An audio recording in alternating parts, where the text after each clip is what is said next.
Ara was born into a house that smiled in the daytime and poisoned itself at night. Her mother died when she was small, and her father remarried a woman named Mona. Mona spoke softly, cooked well, and prayed loudly, but her heart carried a dry, burning jealousy that never slept. Ara grew into a girl everyone noticed, quick with numbers, graceful in speech, and sharp in understanding. Teachers praised her, elders spoke her name with hope. Mona watched in silence, each compliment landing on her chest like a stone. When Ara gained admission to study in Lagos, the house filled with celebration. Drums sounded, neighbors came with gifts. Mona clapped and smiled until her palms hurt, but that night she could not sleep. She imagined Ara rising beyond her reach, imagined a future where the girl no longer bowed her head or asked permission. Fear turned into envy. Envy hardened into resolve.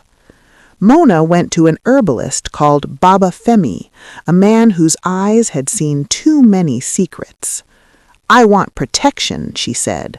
Baba Femi studied her for a long time before grinding herbs into a fine powder.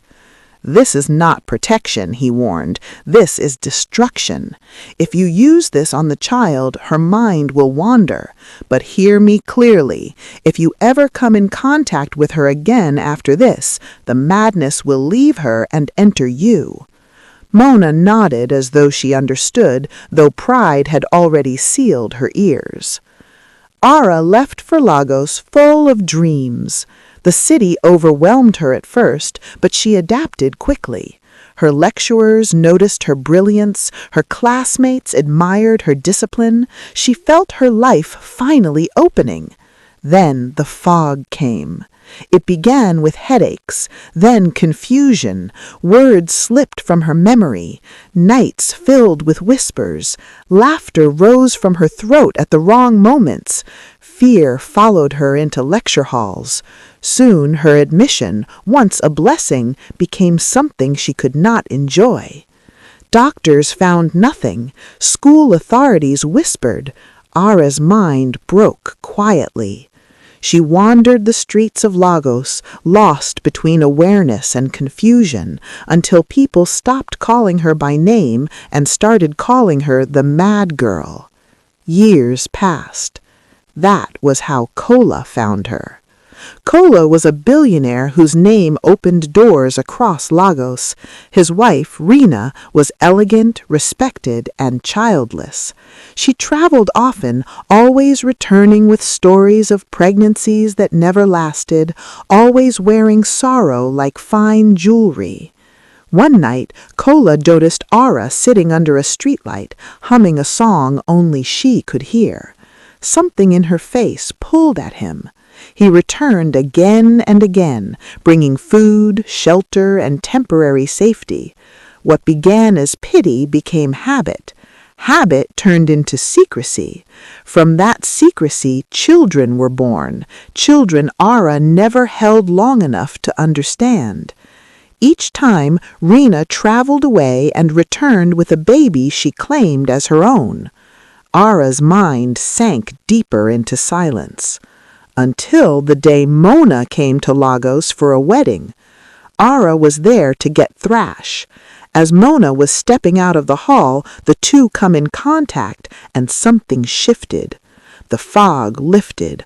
Ara's eyes cleared. Mona screamed and fell, her laughter turning sharp and broken as the madness rushed into her like a river finding its course. Ara stood still. For the first time in years, she understood everything. Her studies, her loss, her children, and the man who visited her every night. Ara did not scream when clarity returned to her mind. She did not cry. She simply stood there, breathing slowly, as though her soul had just returned from a very long journey. Around her, people gathered as Mona rolled on the floor, laughing and crying at once, her words tangled, her eyes empty. The madness that had once wrapped Ara like chains now clung to her stepmother with terrifying certainty. Baba Femi's warning had come full circle. What was sent out had returned, heavier and unforgiving.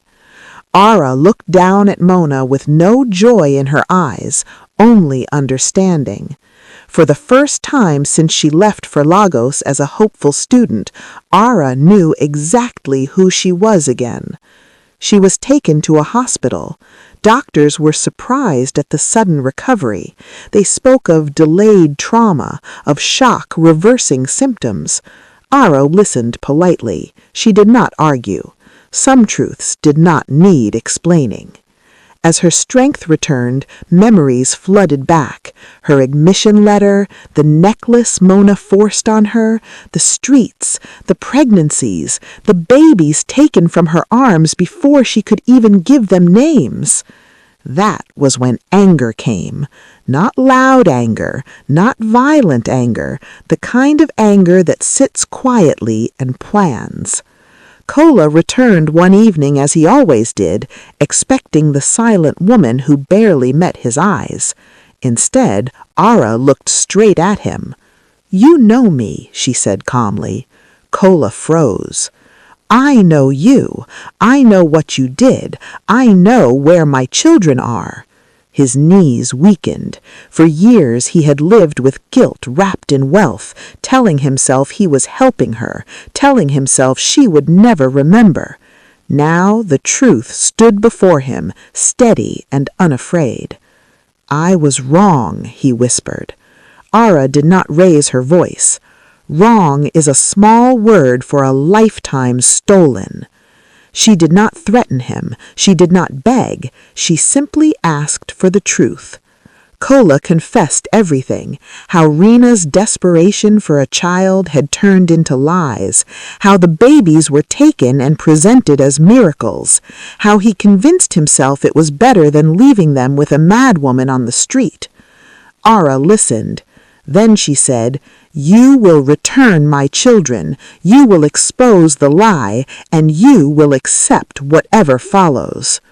Rina fought when the truth surfaced. She cried, denied, pleaded, but truth does not bend forever.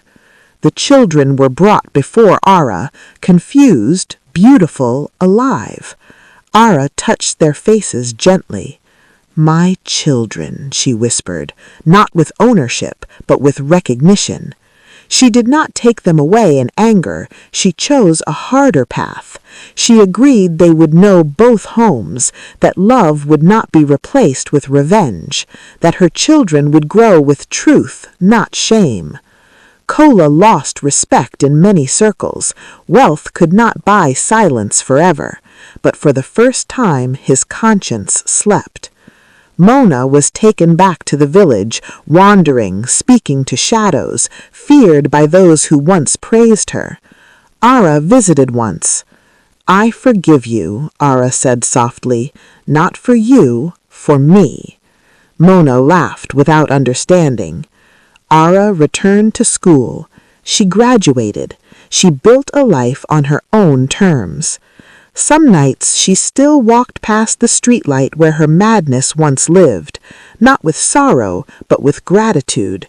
It reminded her how far she had come. And Lagos remembered her, not as the mad woman, but as the woman who lost everything, found herself, and chose mercy without surrendering truth. The story ends where wisdom begins.